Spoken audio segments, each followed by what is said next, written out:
Channel 6. The Live 5 for 6 Skyview Network, sponsored by Terry Lambert Hyundai. It was a warm day today. Our high temperature 84 degrees, 1 degree shy of the record, which was set last year at 85. However, we're done with the 80s. A big change in your forecast. Details are straight ahead. Right now on News Channel 6 at 6, the search for an escaped inmate in Washington County. The latest on the search and where the escaped prisoner might be. Also ahead, some Georgia lawmakers want more funding for police training, why they say the men and women in blue need that. Coming up. And another group wants the city to help pay for its celebration.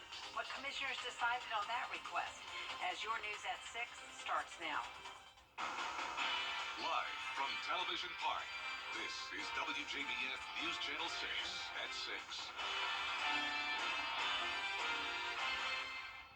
Good evening, everyone. I'm Jenny Montgomery. I'm Brad Means. Thanks for joining us as coverage you can count on begins at 6 with the ongoing search for an escaped inmate.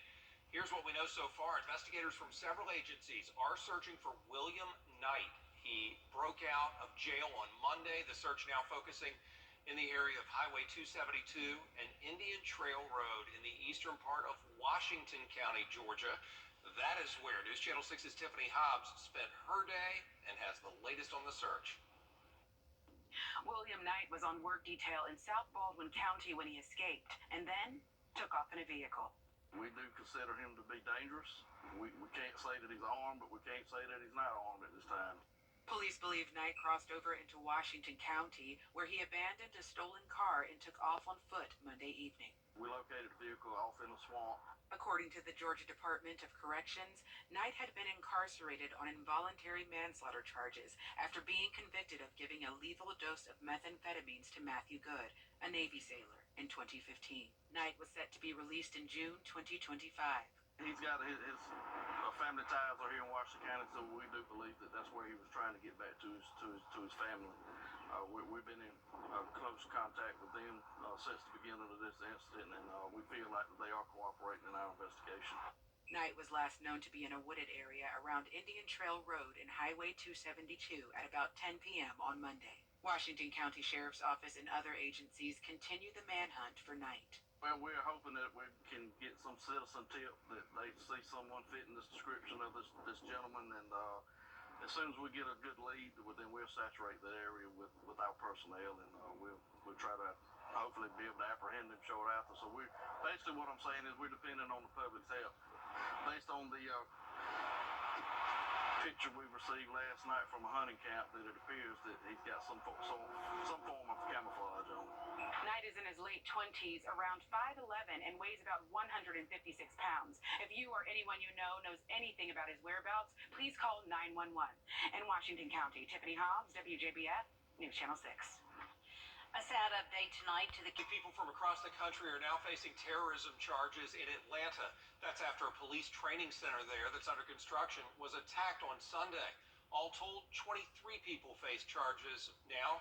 After that violence, you see dozens more protesters marched at the site. That was yesterday. They rallied against the environmental impact of the site right near the area where a protester was shot by police in January.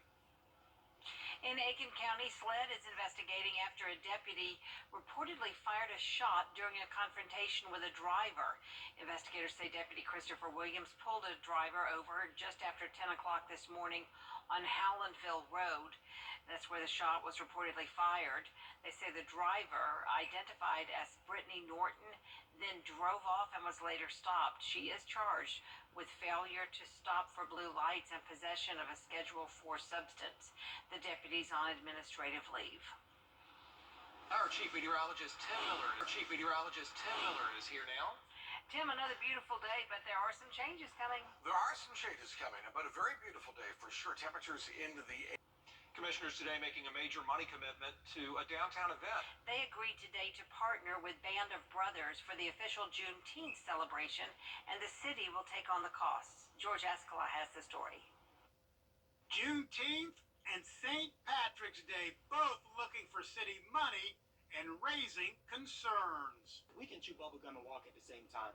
I think this conversation about opening Pandora's box as a deflection is something that we're just talking about for whatever reason. Commissioners talking support for Band of Brothers and the Juneteenth celebration, approving $20,000 for the group to hold the event downtown. It just means we're going to put on a great festival as usual. It's getting bigger and better, and it's still going to remain free to the community as long as we're in charge of it. Last year, commissioners voted to put Band of Brothers in charge and agreed to provide the common and stage for free and waive cleanup costs. The city not providing $20,000 in funding. We did the right thing. We feel confident they're going to put on a first-class event. We're going to make sure that we support it fully. Last year, we did not feel like we supported it where we should have supported it. And so we support other festivals as well in this community. After approving funding for Juneteenth and $3,500 for the St. Patrick's Day Parade, commissioners are expecting to hear from other groups. So they now want to establish a future festival funding policy. It's not going to be an open door to where it's unlimited funding. It can't be like that. We're going to have some parameters in place in terms of how we deal with it. But for these two downtown events, they asked and received. In Augusta, George Escala, WJBF, News Channel 6. Commissioners saying they would like to have Destination Augusta help vet groups seeking money from the city for events. Still ahead, we are less than a month away from Augusta's biggest week of the year. And the folks at Augusta Regional Airport are gearing up for Masters Week. A look at what they're doing coming up next. First, though, let's take a look at what's coming up tonight on News Nation. Tonight, Chief Meteorologist Tim Miller back with us now. Yeah, and a great night for baseball, too. And perfect, isn't it? Absolutely wonderful. Don't forget, though, this weekend, we turn the clocks ahead. We spring forward daylight saving time. We'll start, and look at that sunset at 7:34. That'll be nice. Forecast straight ahead. Accidents happen when you alarm. Call attorney John Foy and Associates. We need to make some changes around here at Wjbf's Outlet since we've been in business for over 90 years.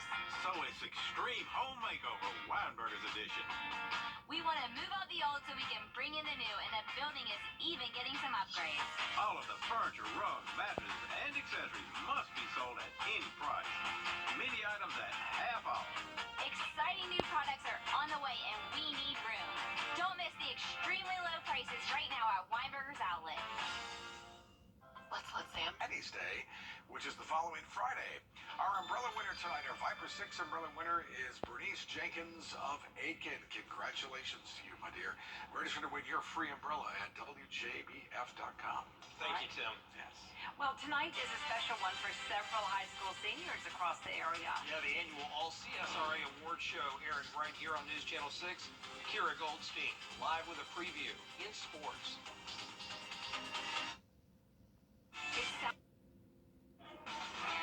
Now, WJBF sports coverage you can count on. Welcome to the Columbia County Performing Arts Center, where we are about to kick off our All CSRA Award Show. This is such an exciting event that is put on by the WJBF Sports Department as well as the Augusta Sports Council, and we could not do this without the work of so many hard-working people. There's so much happening tonight. We're going to be handing out a ton of awards. We will announce our Offensive and Defensive Player of the Year, as well as our Coach of the Year, and for the first time ever, we are going to be handing out the number 44 Austin Parks Comeback Player of the Year Award. This is such an important award, and we're so excited to be able to hand it out for the first time. The auditorium is filling up. There's so much buzz around here, and it's going to be a really, really exciting time. So thank you so much for joining us, and we look forward to starting our show at 7 p.m. We'll be right back.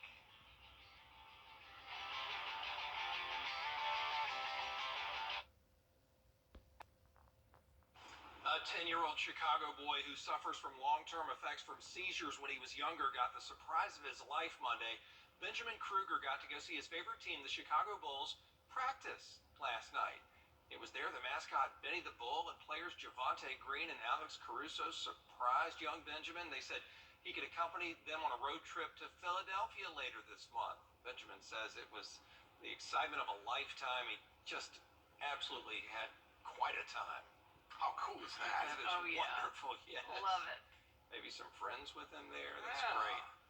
Way to go. Good job on the Great Bulls. stuff. Absolutely. Yeah. Well, we're chilly.